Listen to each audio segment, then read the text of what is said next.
সকাল সকাল ভিডিওটি ওপেন করলাম। আসসালামু আলাইকুম, কেমন আছেন সবাই? আলহামদুলিল্লাহ আমরা সবাই ভালো আছি। তো রাতের যেহেতু অনেকগুলো ভাত ছিল, তো ভাবলাম একটু ভাতগুলো ভেজে দেই। আর রান্নাঘরে হাঁড়ি পাতিল সব ধুয়ে রান্নাঘরটা একটু মুছে নিলাম। আমি কিছু পরোটা বানাবো, এর জন্য পানিও গরম দিয়ে দিয়েছি। যেহেতু বাসায় আজকে সবাই আছে, আজকে ছুটির দিন, তো ভাবলাম একটু হেভি একটা নাস্তা ওদেরকে বানাই দিই। তো যাই হোক, এখন আমি এই তো হাঁড়ি পাতিল ধুয়ে দেন ওই তাকগুলো একটু মুছে নিলাম, যেহেতু রুটি বানাবো ওখানে, তো একটু পরিষ্কার থাকলে নিজের কাছেও ভালো লাগে।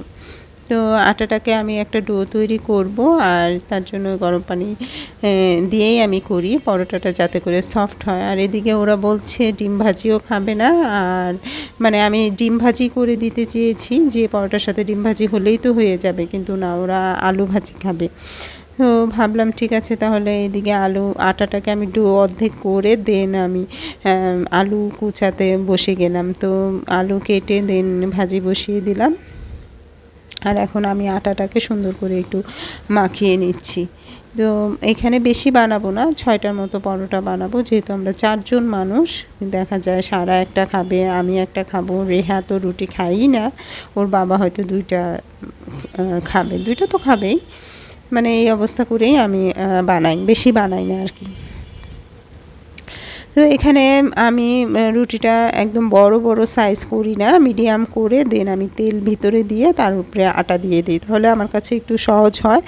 আর এইভাবে পরোটা বানালে খেতেও ভালো লাগে আর খুব সুন্দর ফুলে ওঠে। দেখেন, আমি আমার শেপগুলো দেখলেই আপনারা বুঝতে পারছেন যে কীভাবে আমি এটাকে ভাঁজ করে দিচ্ছি আর কি। তারপর ভাবলাম যেহেতু ঝাল আইটেমই দিয়ে পরোটা খাবে, একটু মিষ্টি হলে ভালো হতো, তো একটু সুজির হালুয়াও বানাচ্ছি এখানে। আর এদিকে পরোটাও ভেজে নিচ্ছি, একটা একটা করে বানাচ্ছি আর ভেজে নিচ্ছি। তো এইভাবে করে আমি রুটিগুলো বানাইলাম। তারপরে এখন ভেজে ভেজে টেবিলে নিয়ে যাব।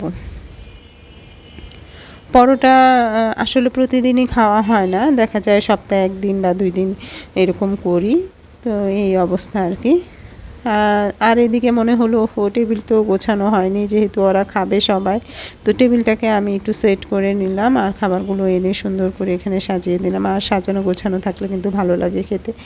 আর ঘর দুয়ারের অবস্থা তো দেখতেই পাচ্ছেন, খুবই মেসি হয়ে আছে। এখানে কুশনগুলো এলোমেলো হয়ে আছে, আর রুমে তো মশারি এখনও টানানো আছে, ওগুলা গুছানোই হয়নি। আবার এদিকে রুটিও বানাচ্ছি, ভাজছি, তো সব মিলিয়ে আসলে ব্যস্ত। আল্লাহ হাফেজ।